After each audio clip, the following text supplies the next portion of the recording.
Okay, everybody, welcome back. Welcome back.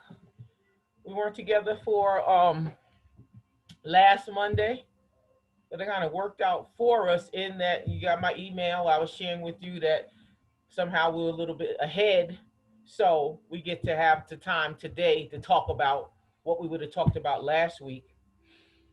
So to get started, anybody want to share that moment that they wrote about? The prompt might have looked familiar to you because it's actually the prompt that you have for your discussion board for this week. So that if you've done that already, hopefully with this free writing, you might have exploded another moment. But if you hadn't done it yet, you now have that kind of first draft. So who would like to share with us? I can share. Oh, thank you, thank you. I felt like a moment for me was like when I was little, my dad would take me to work with him in his truck, and then like I just like watch him work. And like as a kid, I just observed and I never really knew how hard he worked until I started working with him. So and like my parents are immigrants, so like I never so it kind of gave me that perspective on how hard they were working and how that set me in life. Mm-hmm. But yeah. So what type of work does he do? Or do you all Land do? he has like two jobs, but I would go with him to landscaping. Okay. So how does is that moment pretty much for you? Have you decided that moment to be kind of the center for your identity Yeah, narrative? yeah, cause like, for me, I was born here, so like, um, but it was like being raised in America. Like, it's like my parents wanted me growing up in America to be like, but not being American, you know. So uh, it's like immigrants work really hard for their families, and I guess like for me growing up, like, my dad always wanted me to define myself as a hard worker, and like for that, I guess he wanted like, I was like saw myself different, and because I was always working at a young age, and um, yeah, so like I guess I kind of like defined me in life to like I was taught to always just work hard, work hard, work hard, work for everything that like nothing's ever given to you, you know. So because like my parents worked really hard from nothing to coming here, like building a home, building a family, and so like I guess that kind of like took me into this life and to you know build my own, Yeah, you So, got a lot of good stuff there. Thanks for taking the time to share it because this time we have together is very valuable hmm because we can talk with each other as writers. We can talk with each other as this group working on this identity narrative. And so I'm sure that you hear that as you talk about it, because we don't know what we think until we write. You know, when you write, but then you share it, you find yourself finding out what you have to say. So that's a lot. Thanks. yeah. Well, thank you for listening. Thank you. Anybody else want to share?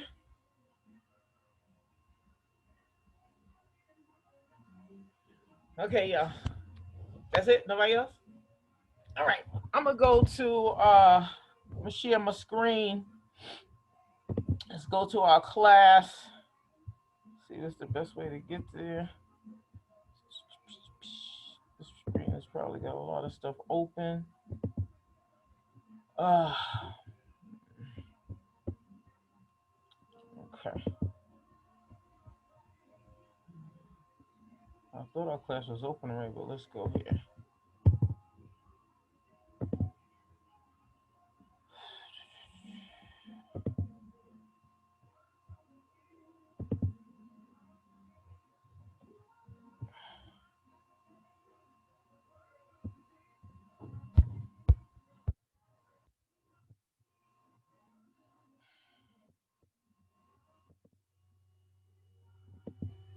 Okay, okay. Let's get into our class over here. All right, so here we are. Here we are. Homepage of our class. English department is really pushing y'all. Want you to help us out to get some information on your experience at 121 so far. To help us improve. So if you'd find some time between now and before the 24th to take the survey, we'd appreciate it. Then we have narrative writing, explode a moment. Welcome to week 4. Okay, so um, here we are going to Uh, talk about this. Somebody got a question? yeah, I can't really see the screen. You can't see the screen? Yeah, It's could just you the like? ride for 5 minutes nonstop screen is up. What? Okay, thanks for telling me because sometimes you move, I've changed the stuff and it keeps me, I'm going and thanks for telling me. 'Cause let's try it again.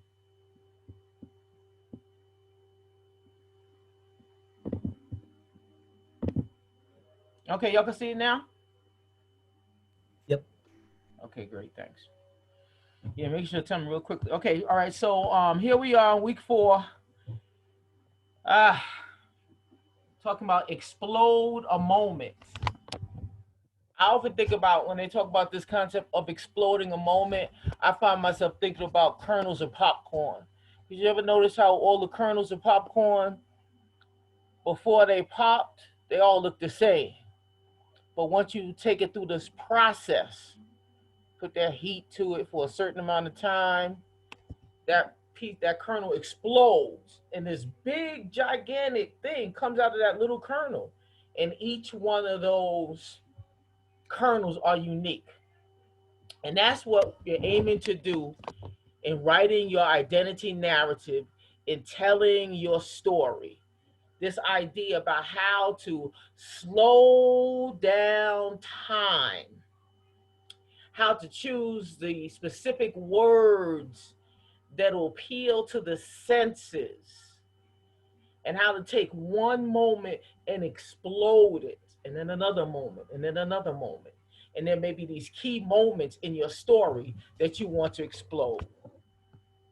So that's what our journey is this week, to focus on the skills of description, narrative, and sensory detail to get your creative, they say hats out, to get that story fleshed out. And so that's going to take us into our readings for this week, which are chapters 42 on describing, 43 on dialogue, and 45 on narrating. And I've made those chapters available for those who are still waiting for their books over in the content area.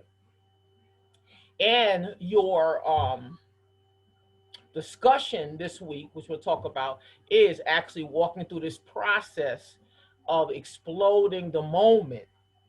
And this week is going to set us up and give you the rest of the tools that you need to flesh out your first draft, full draft of your narrative essay, to prepare for our peer review of your essay for next week. Questions, comments, feedback? So So we're let's making. go ahead, please. Yes. Oh, so we're doing a draft now, or is that for like next week? Oh, that's what this journey is going to be. So next week we're going to do the peer review. Uh-huh. So from today, moving up until next week, you're working on your draft now. Okay, gotcha. Okay, and we're going to look at some tools that you're going to use to um, begin to pull this draft together. All right. Excellent question. Thank you for slowing me down and asking. Anybody else got any more questions? Okay, let's go from the course home to content. Content, always remember, content is a very important section for us. If ever you're trying to figure out where we're at and what we're doing and where the assignments are, your best bet is to go to content, and you should be able to find your way to whatever you need. So we are in module 2, narrative writing, part 2. We're in part 2 of module 2, narrative writing. So everything you need for this week is in this section under content, module 2, narrative writing, part 2. Let's start by looking at the learning notes. Okay, here's the heart and soul, if you will, talking to us about the exploration of narrative writing and the thesis statement. And even though it's a narrative, it's a story, you still need that one sentence called a thesis statement that's going to state the main idea of the entire story. If that sentence is not only going to include the topic that you're writing about, but it's also going to include what I call an assertion, because your assertion is this point you want to make, something that you're married to.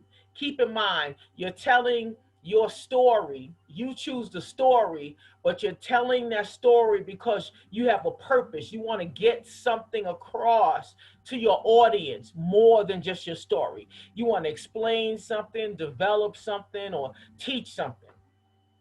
Okay, so here, learning notes, this is a place where you'll take your time and read through this to understand what we're focusing on this week. And then it takes us to a video. This first video is how to write descriptively. It's about 5 minutes long.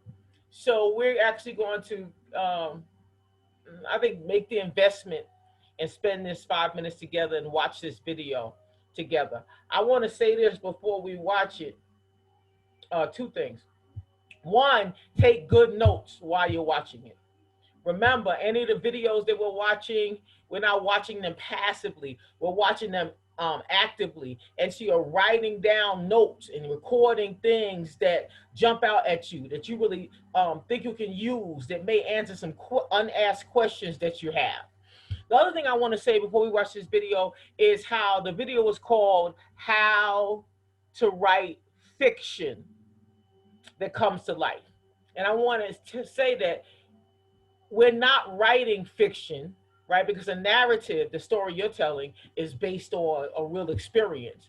But the tools that we use to write fiction are some of the same tools you need and can use effectively to tell your story. It's just like when a surgeon's getting ready to operate on a patient, depending on the type of surgery is going to determine the instruments that that assistant brings out on that tray. But keep in mind, though some might be operating, the surgeon might be a heart surgeon, or the surgeon might be removing a kidney. You still might have a scalpel. You still might have some of the same tools. So while this talks to us about fiction writing, keep in mind that we need these tools they're talking about to tell our story. Anybody got any questions before we watch our video? Okay, let's do it.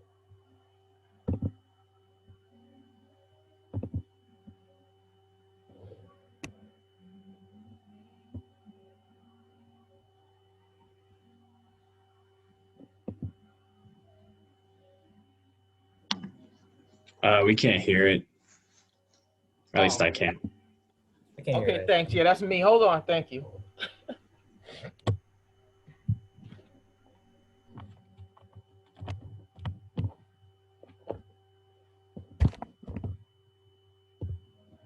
Okay. All right, yo, let's try this again. Let's go.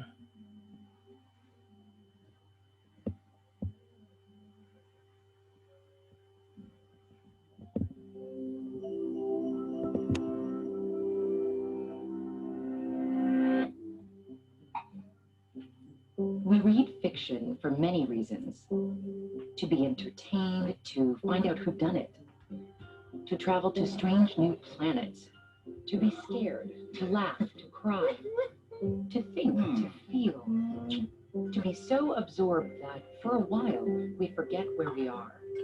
So how about writing fiction? How do you suck your readers into your stories? With an exciting plot? Maybe. Fascinating characters?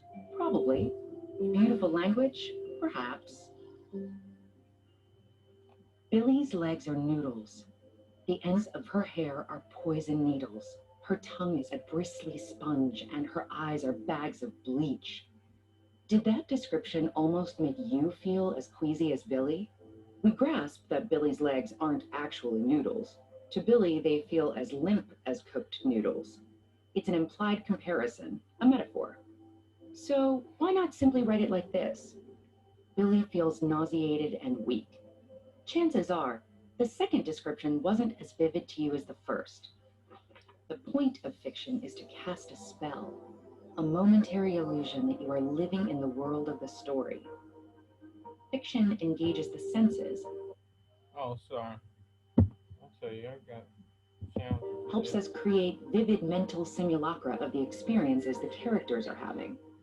Stage and screen engage some of our senses directly. We see and hear the interactions of the characters and the setting.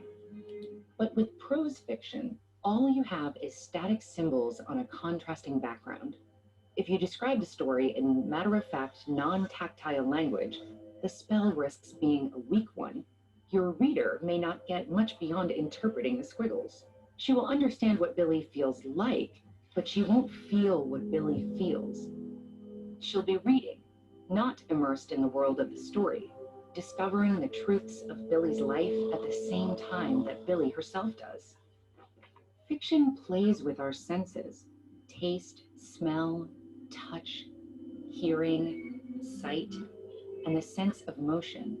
It also plays with our ability to abstract and make complex associations. Look at the following sentence. The world was ghost quiet, except for the crack of sails and the burbling of water against hull. The words quiet, crack, and burbling engage the sense of hearing. Notice that Bacall doesn't use the generic word sound. Each word he chooses evokes a particular quality of sound. Then, like an artist laying on washes of color to give the sense of texture to a painting, he adds another layer: motion, the crack of sails, and touch, the burbling of water against hull. Finally, he gives us an abstract connection by linking the word quiet with the word ghost. Not quiet as a ghost, which would put a distancing layer of simile between the reader and the experience. Instead, Bacall creates the metaphor ghost quiet for an implied rather than overt comparison. Writers are always told to avoid cliches because there's very little engagement for the reader in an overused image such as red as a rose, but give them love began on a beach. It began that day when Jacob saw Annette in her stewed cherry dress. And their brains engage in the absorbing task of figuring out what a stewed cherry dress is like. Suddenly, they're on a beach about to fall in love. They're experiencing the story at both a visceral and a conceptual level, meeting the writer halfway in the imaginative play of creating a dynamic world of the senses. So when you write, use well-chosen words to engage sound, sight, taste, touch, smell, and movement. Then create unexpected connotations among your story elements and set your readers' brushfire imaginations alight.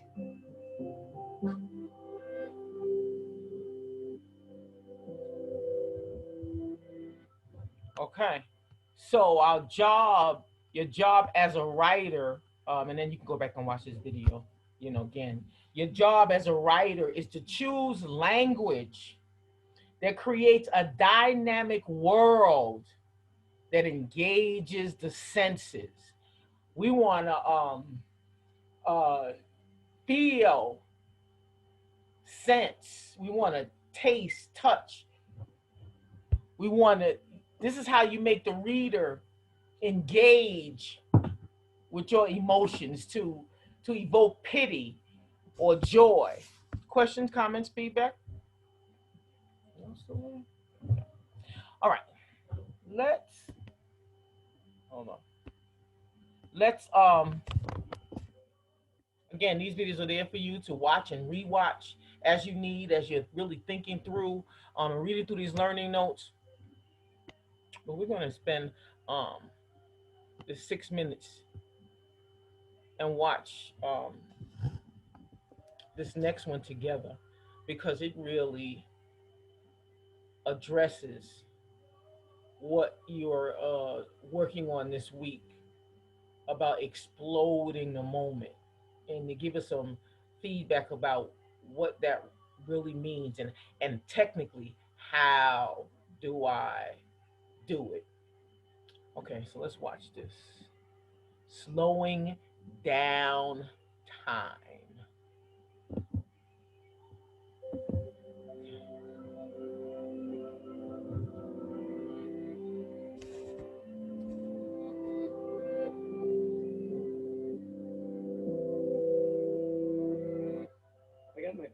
accident when I was 16. I had just gotten my license and I was driving home when a car pulled into the intersection and bang, it hit me. It happened that quick, bang. But when I play that memory back, it doesn't take 2 seconds. I see the tires of the car rolling through the stop sign. I have time to think, I think that car is going to hit me. I see the right-hand corner of the hood crumple up like tinfoil, see the red paint flake off and drift into the air. I can see all of that, like it's happening in slow motion. In my memory, that experience takes 10 seconds. But why? Why did that memory play back longer than the actual time it took? This is an interesting phenomenon, and it's not just for car accidents, a roller coaster or a first kiss. These events seem to take longer than they actually take. But why? And when it comes to writing about that experience, how do I get that peculiar feeling across? How do I slow down time as a writer? To get the answer, we have to visit Hollywood. You see, the way filmmakers create slow motion will tell us a lot about how writers can create slow motion. First, let's remember how film works. When the camera turns on, it's not recording motion. It's taking lots and lots of individual pictures. Then when those pictures are played back in a projector, they blend together and create the appearance of motion, like a flipbook. So let's imagine that a cameraman needs to film his actress skipping through a field of daisies in regular motion. Ready, action. She skips across the field, he records it, and cut. Let's say, for the sake of easy math, that our cameraman took 50 pictures, 50 little frames on that length of film. Now let's take that film and play it back at the rate of 50 frames per 5 seconds. This rate is constant. The projector will always go at the same speed. It's easy. We've got 50 frames, so our film takes 5 seconds. She skips across the field and cut. So then, how do we slow down time in film? How do we create slow motion? Maybe this is a surprise, but we don't take less pictures. We take more pictures. Ready? Action. She skips across the field, he records it, and cut. Now we have a lot of film, a long length, let's say 100 frames long. Now, when we play it back, it takes a longer time to get through. And there's the actress in slow motion, skipping through the field of daisies. Which brings us now to writing. When you're writing a narrative, you may want to use slow motion in one of your scenes. It's a cool effect, just like it is in Hollywood, and it draws the reader's attention to important moments. Well, here's how you do it. You see, when we read, our brain makes the words into pictures, and the pictures blend into action. So what we read is what we see in the time it takes us to read it. For example, imagine you're writing a narrative about your game-winning free throw in the championship game. Here's a moment as a writer that you might want to slow down time to really capture the second-by-second tension produced by the scene. You concentrate, you put the pencil to paper, you really want to slow down time. You write, I shot the ball in the hoop. Time slowed down, then we won. To read that takes 2 seconds. Therefore, your reader imagines a scene that takes 2 seconds. Ball goes up, comes down, done. See, even though you wrote time slowed down, you didn't achieve that effect for your reader. Just saying it doesn't make it happen. Now let's take what we know about film, time slows down with more pictures, and try again. This time, write a lot more. I bent my knees and held the ball loosely. Letting the ball bounce on the floor once more, I gathered my thoughts. This was the moment. My right arm extended as I released the ball with a gentle flick. It rotated slightly as it arched toward the rim. I held my breath. The ball nudged the back rim, falling through the net with a gentle, satisfying squish, and the crowd exploded from their seats. See? We just slowed down time through our writing.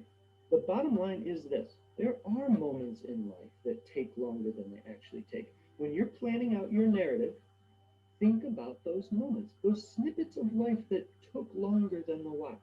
The moment of hearing bad news, the moment of hearing good news, the moment of exhilaration when you realize you hit the jump, or the moment when you realize you aren't going to land it.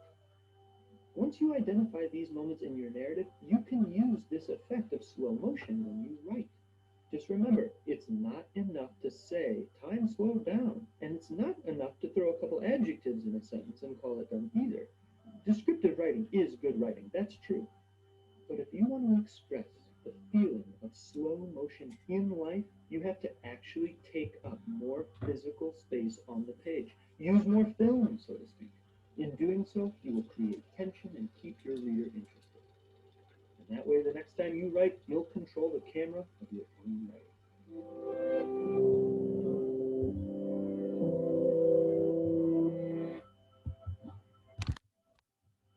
Okay, so let me unshare for a minute. So you got this job to do. You know, as you're exploding these moments, right? You have to identify in the story that you've decided you want to tell. You have to identify these most important moments, or the one most important moment. Really, pretty much like the way that you would set up the narrative. You might choose 3 major moments, or it might just be one moment. But you really have to make the investment to take the time to think about the story you've decided on and identify what are the most important moments that you're going to slow down and develop. What is the most important moment? Travis, did I pronounce it? Is this how you pronounce your name? Yeah. Travis, like I said, when Travis was telling us about his story, I saw a quick glimpse of kind of him in the back of a truck or something, you know, in a flatbed. You know, he needs to slow down that moment, you know, so I can see the whole film, because I just saw a couple little snippets. But it's about identifying what is the most important moment of writing, identifying an important moment that he wants to explode in that childhood experience of watching his father work. And then maybe there's one in an experience of him working, you know, with his father. So you really have to identify these moments. Questions, comments, feedback? Let's go back to our screen. Okay, y'all can see that again, right? Tell me. I don't know. Can y'all see this, the learning notes again? Hello? Yeah. Okay, thanks. If y'all don't talk to me, I won't know. Y'all gotta talk to me. Okay. All right. So we're reflecting on this writing prompt, right? In this reflective essay, it's important to take your time and really explode this moment. And so you can watch this video several times to help you really understand, how do I take this moment, this and really make it. And I think there's some ways that they straight up told you exactly how to do it. Take up more space, fill up an entire page describing that moment, using those sensory details and the techniques that we talked about in that first video, right? And again, so now you want to take your time and really read through these learning notes. It's talking to you about strategies for slowing down and developing your writing, notes on how to bring sensory details and descriptions to the page. How do you identify something that's underdeveloped? Here they give us an example of underdeveloped, one sentence, and then they exploded it and revised it using this criteria into about 5 or 6 sentences. So that's part of your job as that writer, to identify that key moment or those key moments that are that you want to bring the reader's attention to. Questions, comments, feedback? Again, these learning notes are really going to help you, depending on the amount of laser attention you give to them, to help you process what it is you want to do with your writing. Okay. Okay, and then you're going to take a look at, we're not going to watch this one together because we're going to talk more together next week about thesis statements, but you want to watch this one as well. And it's going to help you to understand about this sentence, that the thesis statement is one sentence, and it's the most important sentence of the entire essay. It's kind of like the brain of the essay. There's certain key things that when we talk more about it, that you have to bring, to it. And even though thesis statements are important, because no matter what your subject matter is, you're going to have a thesis statement. It might be called something different. In film, it might be called the storyline, or in a lab report, it might be called the hypothesis. The different fields, it may be called different things, but they all have this one sentence that the reader or that professor or that audience is expecting to contain, like a nugget, the entire story that you're getting ready, or the entire argument that you're getting ready to lay out. So after that, we're ready to go on to learning activities. So your learning activities for today, I need to edit this because this was taken from another edition. So the narrative chapter in the 5th edition of the Norton is chapter 45. So your readings, your learning activities, what you would read in addition to your learning notes, are chapter 42 on description. It's going to talk to you more about what that first video is introducing us. 43, it's going to talk about dialogue, right? Because once you create a setting, and then time, a place, and space, geographical location, and then you describe that setting, then you put a character or person in that setting, then you have to put words in that character's mouth. So the dialogue. So it's going to be important that you understand that based on the story you're writing about, what words, you might have a parent or a loved one or someone speaking, and you have to figure out what are the most important words that person says, because dialogue also helps bring us in and appeal to our senses. So your readings for this week are chapter 42, 43, and 45, which is talking to us about narrative. If you have an older edition, it'll be 44. Questions, comments, feedback on that, anybody?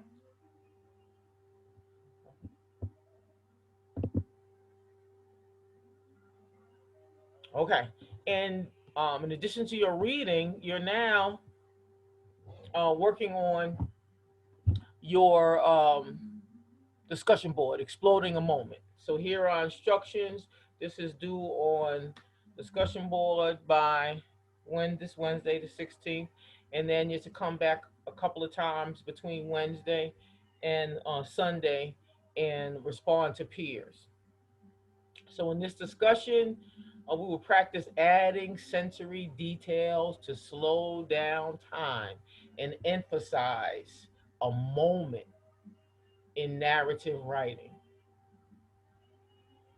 Review the information about sensory detail and exploding the moment in the learning notes for this week, and then dive in. Think. Now, this should look familiar.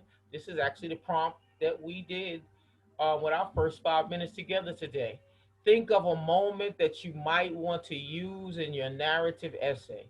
This can be any small moment that holds some significance in your life. That's going to be your cue. This moment holds significance in your life. We have some moments that just changed everything. That would be the moment you want to deal with, or one of the moments you want to deal with. What moments were significant in your life that defined your identity?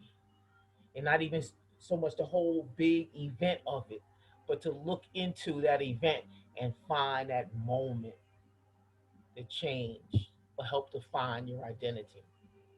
do a quick free write about that moment to get out your ideas. So just like we did that 5 minute free write together today, when you identify other moments, you want to do it, you know, take that other moment, put 5 minutes on the clock, 10 minutes, depending on how far, how deep you want to go, and unpack that moment. Put enough pressure and invest enough time in it until that kernel that looks like all the other ones is forced to turn inside out. And you see this giant wealth that's hidden inside of it.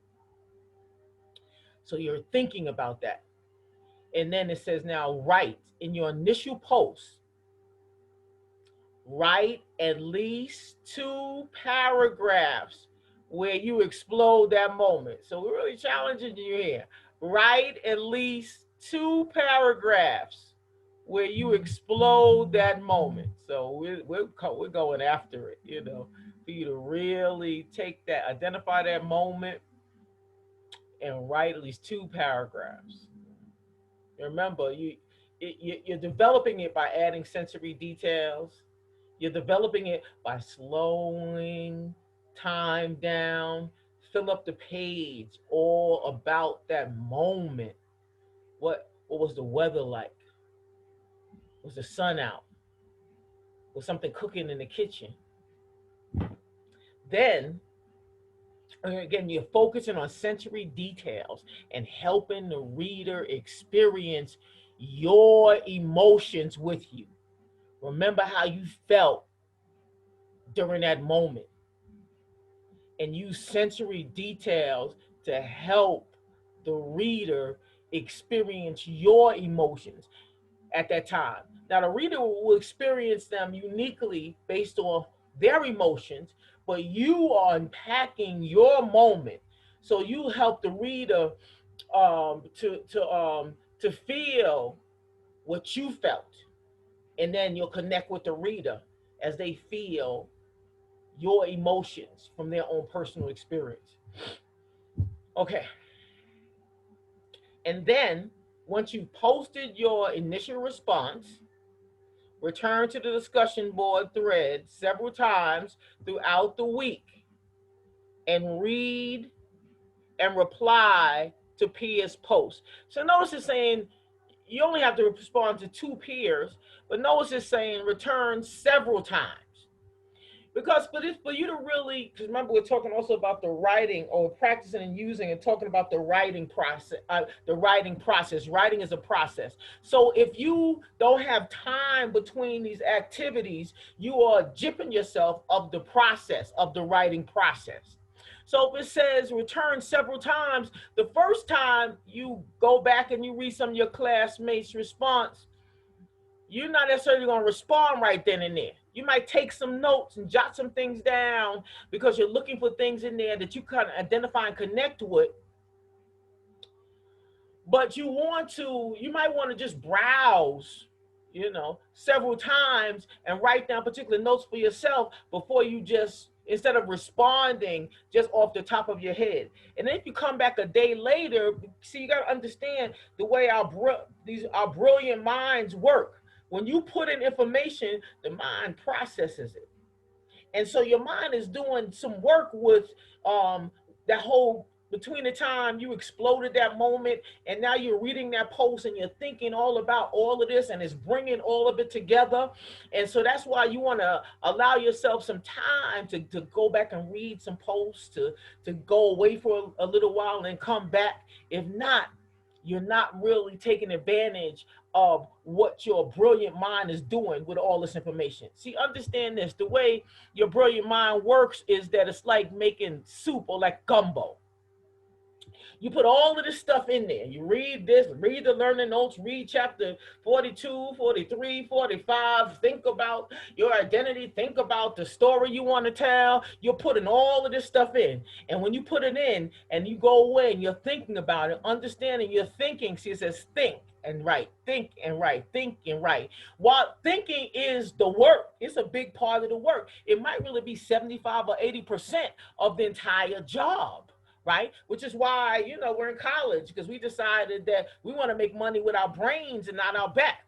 right? And so we read and think and write, we read and think and write, we read and think and write, and then we do it enough times and enough subjects, they give us a degree, and based on that degree, they got to pay us more money, right? Because we're white collar workers. We decided we're going to use our brain, white collar shirt, instead of our back, blue collar, to make money. So what I want you to do is understand that even when you're just thinking about it, you are working on your essay, you are working on the assignment. So give your brain an opportunity to work, to think about what you're thinking about.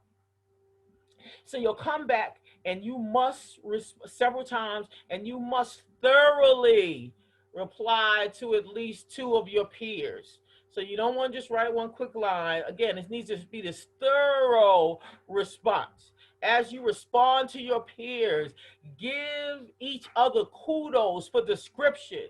Tell your classmate how they did well with those sensory details, right? And you're only gonna be able to do that by really kind of doing a close reading to what they've written. Give each other kudos for descriptions that really drew you in. Help each other think of new and creative ways to describe and engage. What works? What doesn't work? Let's build these narrative skills together. Questions, comments, feedback?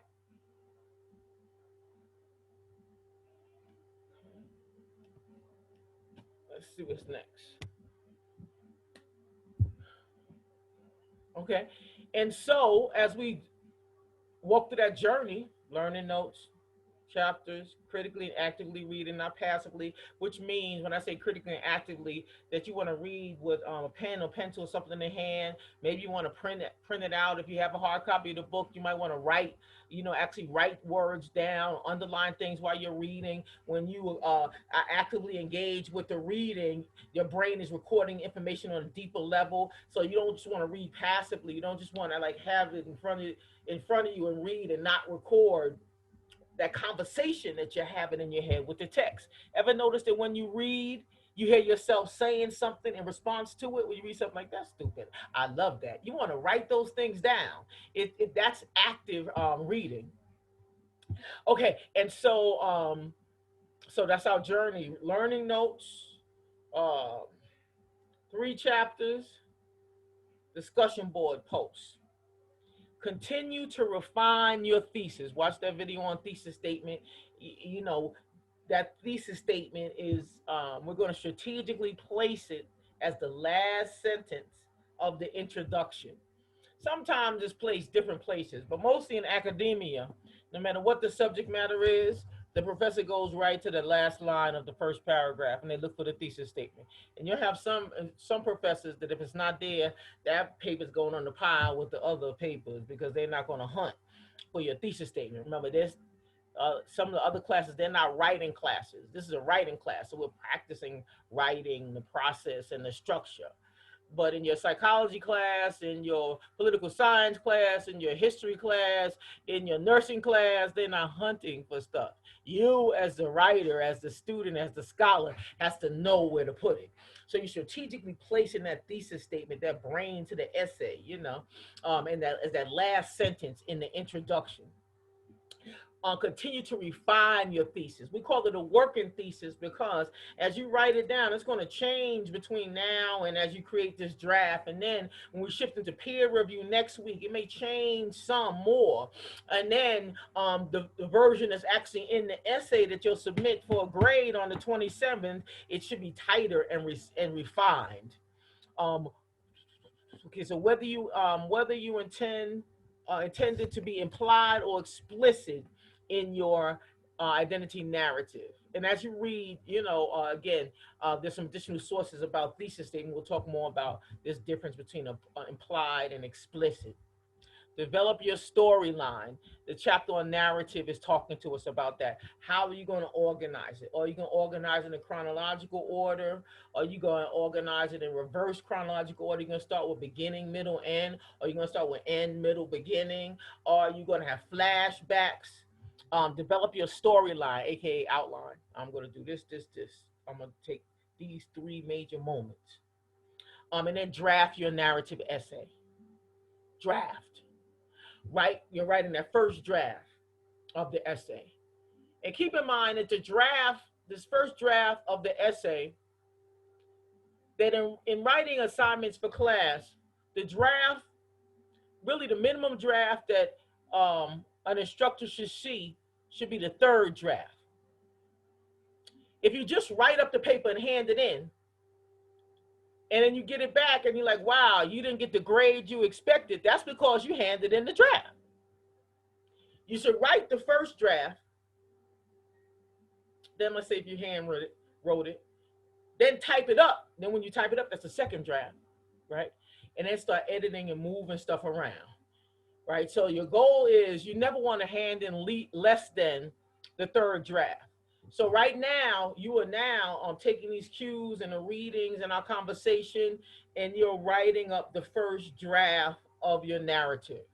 And you're going to have that, and you'll see if you peek ahead in part 3 of narrative, module 2 for next week, you'll see that by next week, Wednesday, your draft is due on the discussion board for peer review. So you need to you'll have that draft by next Wednesday. And then you'll get peer feedback on the draft. And then you'll take that feedback and you'll edit it and revise it. And then you'll submit at least that third draft to be graded for the 27th. Be sure to practice the skills we learned this week to incorporate sensory details, show rather than tell, and explode a moment where it makes sense to do so.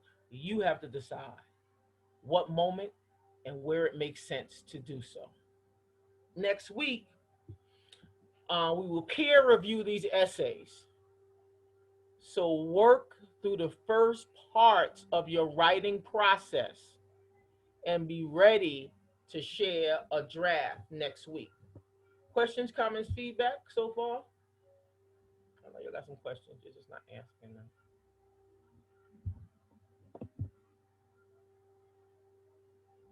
Okay, so here's some further suggested readings, not required, but if you want to learn more, you want to see some more on this narrative, there's a link there for you. And also, if you want to understand more about this, what do you mean show, not tell? There's another resource for you. That one looks like a video.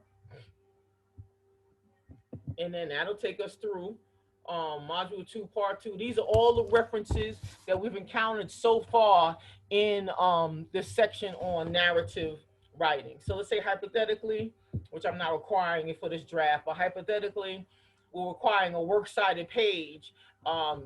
These references would find their way on that works cited page. So these are giving you pretty much all the resources and where to find them of the stuff that we've looked at so far in this module concerning narrative. We started out with how to write an essay, a thesis statement. That's that video, the third one we didn't watch together in the learning notes for this week. Here's another link to about the thesis statement, and so forth and go on. It all so forth and so on is including links to the 3 videos. Remember, we started out, we watched the 3 videos of presenters telling us their narrative identity. You might want to their narrative, telling us their story and how their identity was formed. You might want to go back and kind of watch what they're doing. And now that you understand more about language and description and slowing down time and all of that. I don't know who might have watched the video, the one about the imposter, how that I think was like a 5 or 10 minute TED talk all around that moment where she said, what was the word she said? Asking.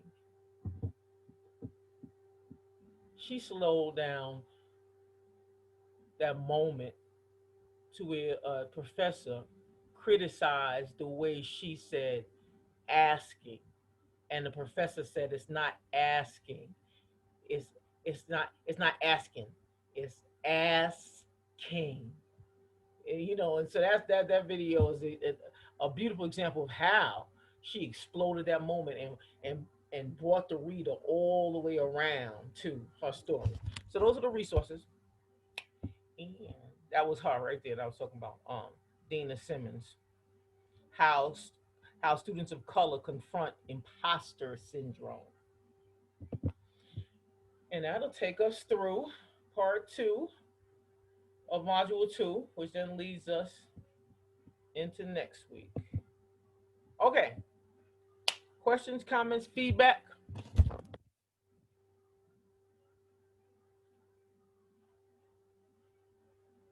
Tell your story. Nothing, anybody?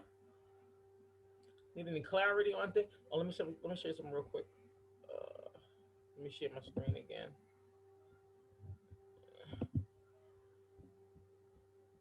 As I shared, hopefully most of y'all got your books already. But for those who might not, over here I'm in content. Over here in content,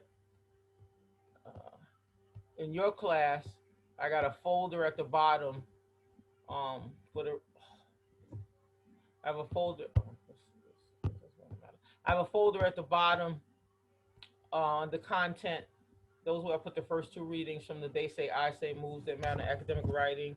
And here is where I put the readings so far for the Norton Field Guide.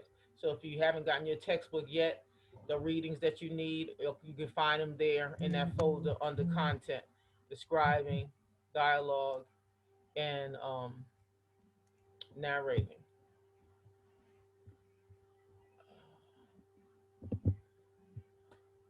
Questions, comments? Okay. Nothing. You know, I can say sometimes, like, if you have a question you don't want to ask, you can put it in the chat. But then somebody have to tell me somebody asked a question in the chat because I'm over here and I don't see that thing. But I also want to emphasize that as writers and students, all those questions that you have rolling around in your head, probably a lot of your other classmates and even myself, other writers might have those questions also. And so it's very valuable to ask those questions. Even if you think they're small and might be significant, it could be a very important, point that can help each other. Okay, so we don't have any additional questions. I want to let you know that I'm playing catch up with grading, so I hope to be caught up on grading before this week is out. But you'll definitely see some of your grades pop up in the next couple of days. And I need your help with something. Some of y'all might have saw it. I sent an email over the weekend. Oh, let me go back here for a second. I don't know what I'm saying. Oh yeah, I sent an email over the weekend asking y'all to fill out a little questionnaire. And that's separate from the questionnaire that the English department has on the home page, right? I got this little questionnaire, and it's just designed to help. It's designed to help gather some information, because we're just making it through a pandemic. We pretty much prefer to be in a traditional class, right? And so we're trying to cobble together online, but at the same time trying to create this in-class experience.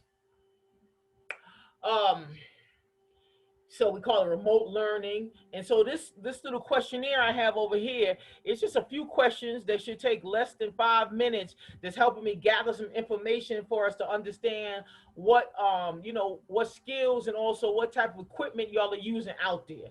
So I'd like y'all, since we got about 10 minutes left in class, and it's only gonna take about 5 minutes, I would like y'all to click on that link and fill out this survey for me now, please. Please. I want to send it off. I'm hoping I only have like another day or so to get these numbers together. So since we have these few minutes left, if y'all could please just click right on that link in the chat, and it'll take you to this little survey. Let me see something.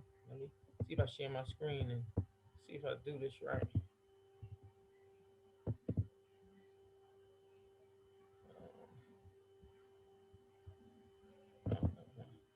So please. So let's take 5 minutes and please fill that out.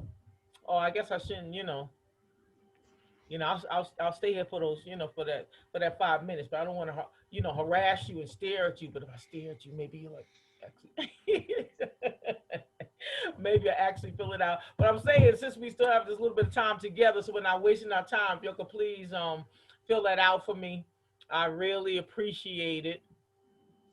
Got mine done the other day, so Thank I'm you. just chilling. I'll stare right at you. Oh no. Okay, okay. So meanwhile, does anybody else have anything that they need to ask or need to know or anything?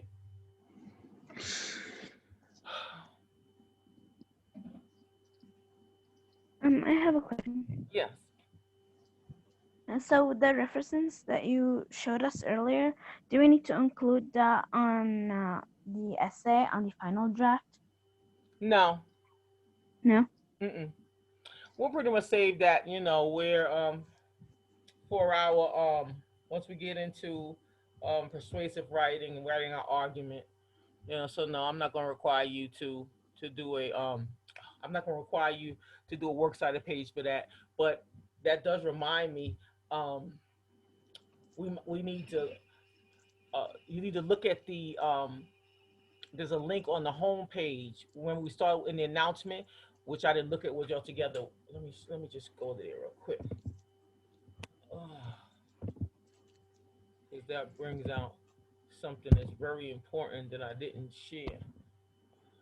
Oh man. And actually it was for last week. So how am I gonna do this? Let's go to part let's go back to part 1.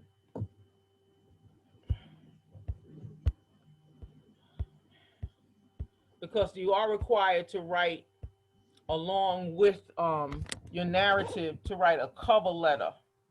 I'm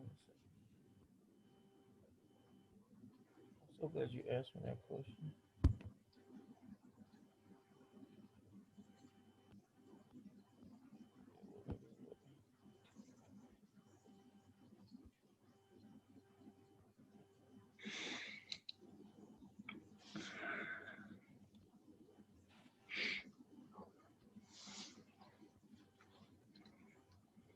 Okay.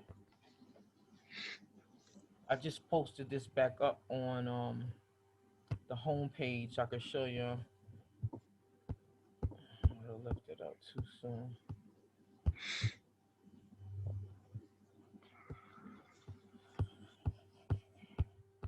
In the narrative from last week, this line right here where it says identity narrative guidelines, but I gotta show you how to get to that from okay.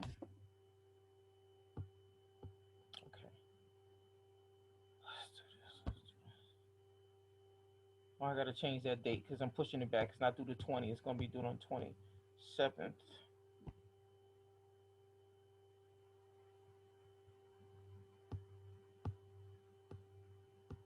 Bear with me, y'all.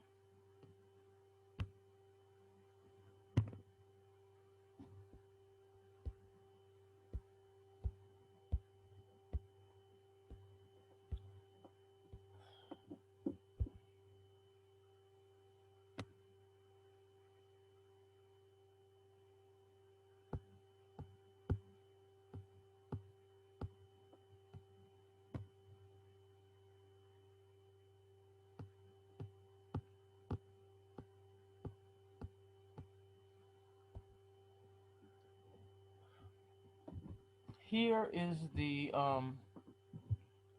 guideline for the narrative essay. I'm changing this. We're gonna make this due on the 27th instead of the 20th. And I want you to read through these closely. I reposted the welcome to week 3 on the course home. You might have to click at the bottom of the second announcement for it to show up. But if you go there and you click this, these are all of your details for the identity narrative, and it takes you through the writing, thinking process, some tips for success, and at the bottom it tells you have to also write a post writing essay reflection, and you are to attach a cover letter to your essay that reflects the following questions. Now, even though you attach the cover letter for me, and you'll submit it along with your narrative essay, this is a pre-writing essay reflection. So you should start answering these questions now and saving the answers. And born out of the answers of that is going to come this cover letter that you have to include with your essay. What was your writing process for this essay? So you want to answer all of these questions. Again, you want to answer them even, now's the time you want to answer, because it's saying, so it's trying to connect again, this post writing. You want to record your process now and save that. And then when you pull together the cover letter, you're going to experience how you started here and you kind of went there. So thank you so much for asking that question, because it brought me to this part, which I wanted us to look at together. Questions, comments, feedback? Are we posting that in MLA formatting, or Yeah. the cover letter? Well, no, the cover letter, you can set it up as a letter because it's a cover letter. So, Okay. yeah, for the essay, we'll talk a little bit about that next week, but we will set up the narrative essay in MLA format. But it's all right to just do this one as a letter. But I want to emphasize that you want to start recording, and you want to start recording the answers to these questions now, so you can chronicle that. And you're going to find that in answering those questions, you might go back to those questions as you're doing the first draft of your narrative, and you might somehow some stuff that you can use might come from there. But that's a very important point, that if that question wasn't asked, I would miss the opportunity to share that with you. Anything else, anybody?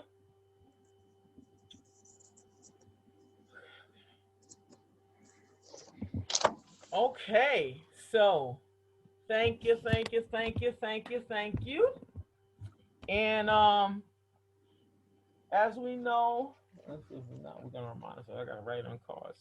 So this is our class for this week, but I will be here for virtual office hours on Wednesday from 12:30 to 1:45.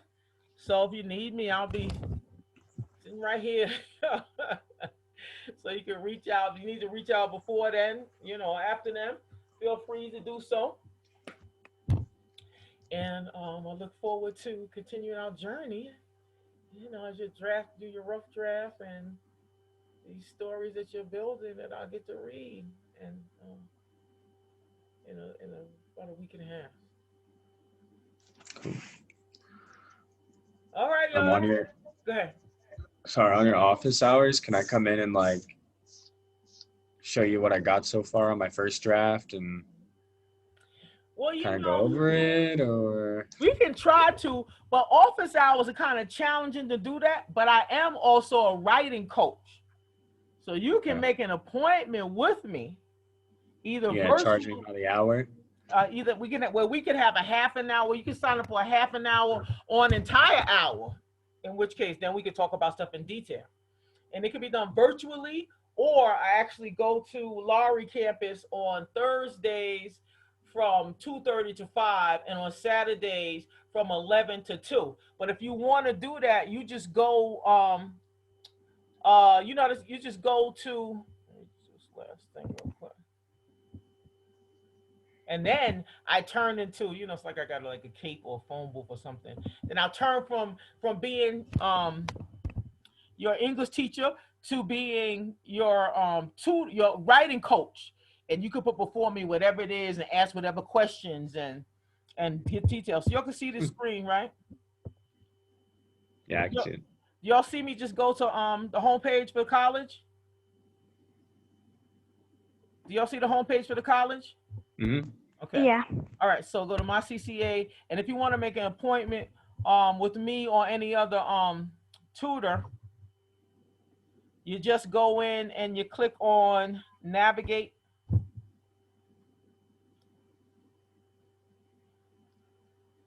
Slow computer. And appointments. And this is where you can make an appointment with your advisor or whomever. I don't think it's showing me my schedule. And you click schedule an appointment.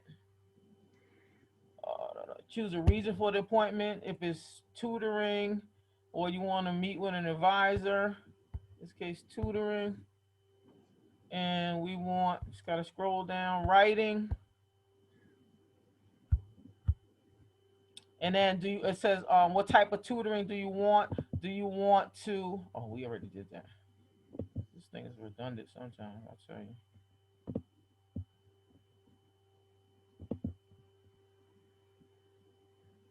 Oh, I'm past my time now. And then you pretty much determine whether you want to, the location and or the person. So if you want us to do it via Zoom, you would choose remote tutoring. If you want to physically meet at Laurie, you choose that one, and you click that. And these are the 2 tutors available, and you choose me, and it'll show you my whole schedule. Cool. Okay. And I would love to, that's the way. If y'all want one-on-one focus, I mean, I'm here for that. And I actually tutor, do writing coaching 13 hours a week. So thanks for asking that. Very important. Thank you for your questions, because now everybody got to know. All right, y'all. Thank you. Thanks. Have a Thank good day. you. You too. See ya.